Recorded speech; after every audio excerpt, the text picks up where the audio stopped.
Welcome back to Big Country Politics on KTAB. Well, hello and welcome to this week's Sunday Conversation here on Big Country Politics. I'm Manny Diaz. This week our special guest is Sheriff Ricky Bishop. Sheriff, you have just locked down your fourth term, winning your fourth term in office. Just, good gosh, that's a little over a week ago. Yes, sir. So this is, before we dive into the nuts and bolts of the county, tell me how that feels to win another term and to earn the trust of the constituents here in Taylor County. Well, it's overwhelming, and thanks is not enough for all the votes and support donations that I got from the public, and the public believes in what we're trying to do with the sheriff's office, with adding more employees, to more salaries, to the possibility of a new sheriff's office, maybe some sort of remodel or something at the jail, and things that we're trying to get done. And overwhelmingly, the public supports what we're trying to do. And this area has been good about supporting public safety, and I think that showed. You and I had touched a little bit on this on election night, but you had two other competitors that were challenging you. For you to encounter that, to encounter a little bit of resistance with some of these challengers there, but yet to overcome them and still win by a very convincing margin. Tell me about that, certainly what that meant to you. Well, it meant a lot that the public could see through the lies, the mudslinging, different things that were taking place, and I was able to show people the facts on what is truly going on. That we hold people accountable for their actions, whether what they do and they don't do, and that was really evident in what took place with two former employees that ran against me, and I was able to show the proof to the public on what is truly taking place, and they agreed with our side. And you did it without any crazy video ads? Yeah. That we saw in another particular race, shout out District 71. Right. Nonetheless, you've touched on increasing salaries, adding more to the sheriff's department, adding more to the roster there. Mm-hmm. What does that look like moving forward, and could we see that sooner than later? Well, it depends on the funding that comes into the county. So just to get us back to minimal staffing for patrol, I need 16 more officers. I know I'm not going to get those 16, but the commissioners need to be aware that I need that many people just to have minimal staffing, because the county's growing faster than the sheriff's office is. Every year since I've been in office in 2013, when I took office in 2013, I've been asking for more employees. We don't always get it, and by not getting those, that pushes us that much farther behind. And when you add those to patrol, you've got to add to our CID division for the amount of cases that are coming in, the CPS cases, the reports that come in from the state that we have to look into. That ties up a detective for long periods of time, and then of course with the drug problem of adding more narcotics officers, just so we can work better and safer. So it's a little bit more complex than perhaps what was talked about during the campaign. Oh yes, and all that. You touched on perhaps a new detention facility or expansion of that. Down in Tom Green County, they pretty much built a brand new one down there on the north side of town. What would that look like? How close are we to seeing any of that here in Taylor County to really kind of expand that effort there? Well, we're still quite a ways from it, because I actually brought it up to the Commissioner's Court 8 years ago on something needed to be done, because we were starting to house female prisoners outside of the county. We're still doing that today. Right now, I think we're using 2 counties, where at one point we were using 3 different counties to house our female prisoners, because we only have 118 beds for female prisoners.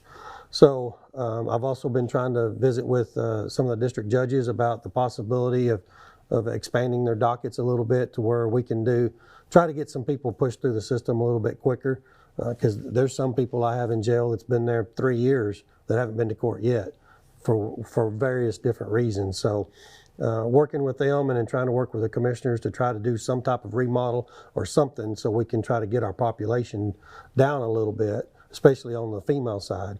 We average, it doesn't look it from the street, but that's an 826 bed facility, and we're averaging 650 people in it every day. Wow. What's the wear and tear on that like right now? Are y'all in dire need of something new, or at least a remodel of some sort? Some type of remodel. 8 years ago, we were talking about adding on 212 beds, and we were looking at roughly $14 million cost, $15 million cost at that time.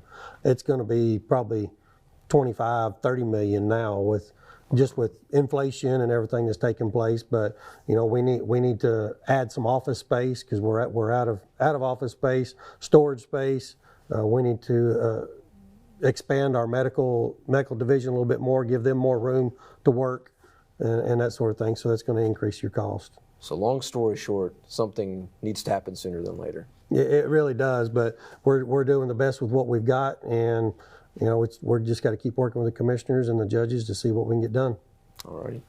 We're going to take a quick commercial break, but when we come back, more with Sheriff Ricky Bishop on two major issues here in Taylor County. That and more right here on Big Country Politics. Welcome back to Big Country Politics on KTAB. Well, welcome back to Big Country Politics. This is our Sunday conversation. This week, our special guest is Sheriff Ricky Bishop. Sheriff, we were talking about in the first segment, just won your 4th term, so congratulations to you on that. Thank you.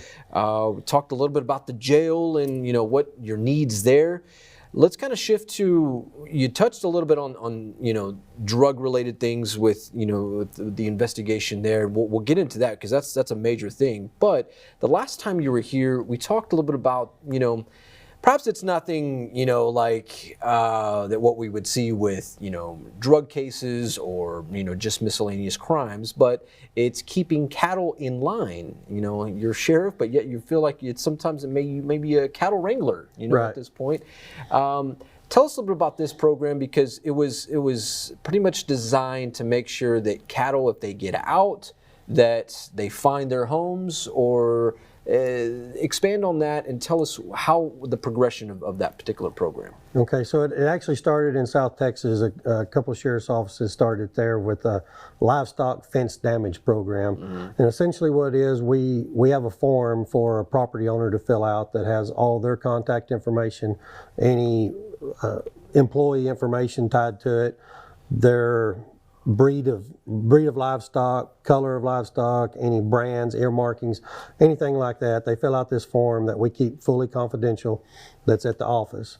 And then we assign that property owner a number.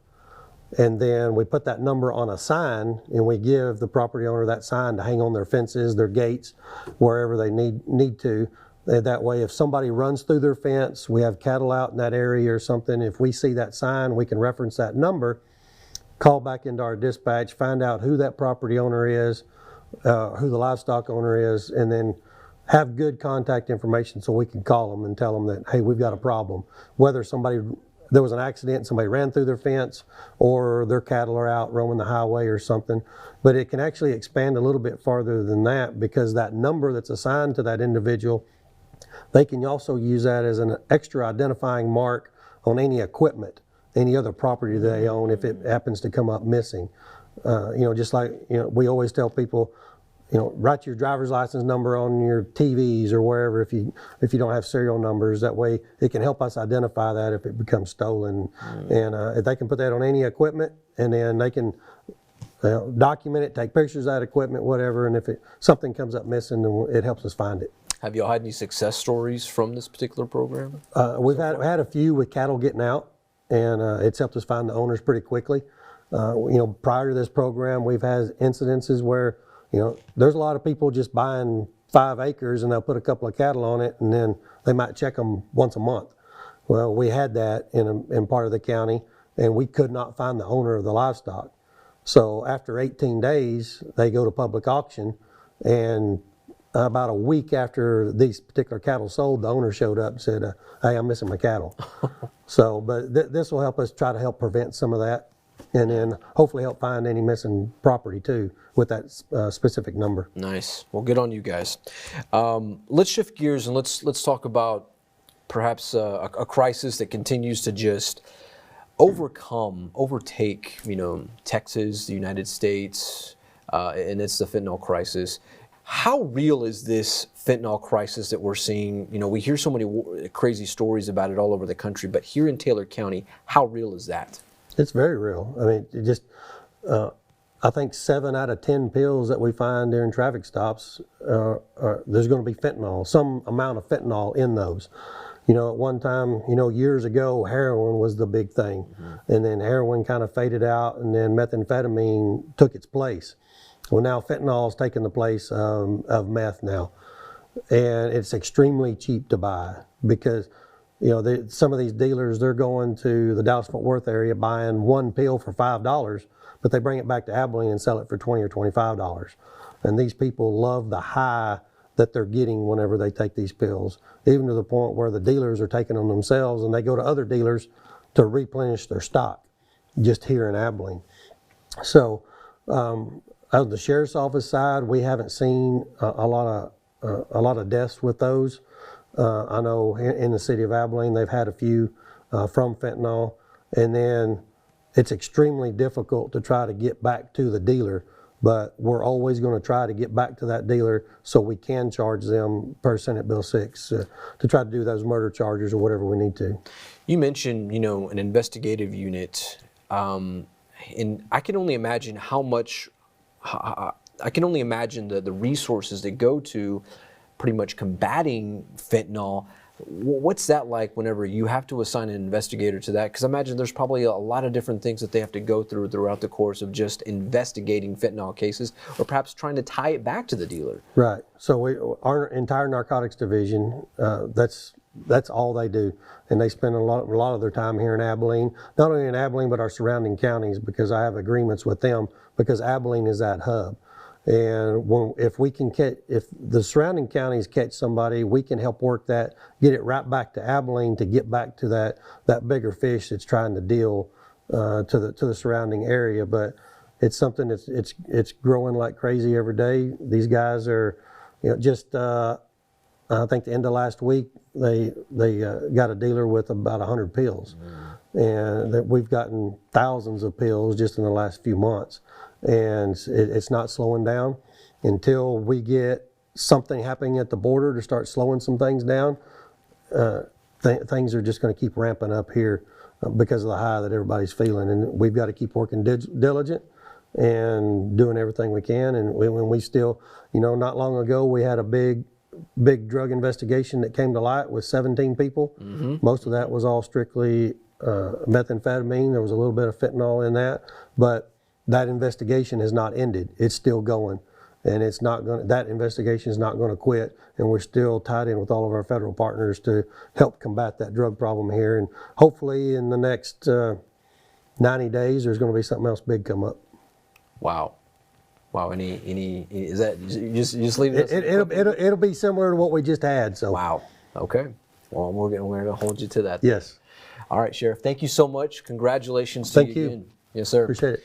All right, for Sheriff Ricky Bishop, I am Manny Diaz. This has been another Sunday Conversation right here on Big Country Politics. We'll see you next time. God bless.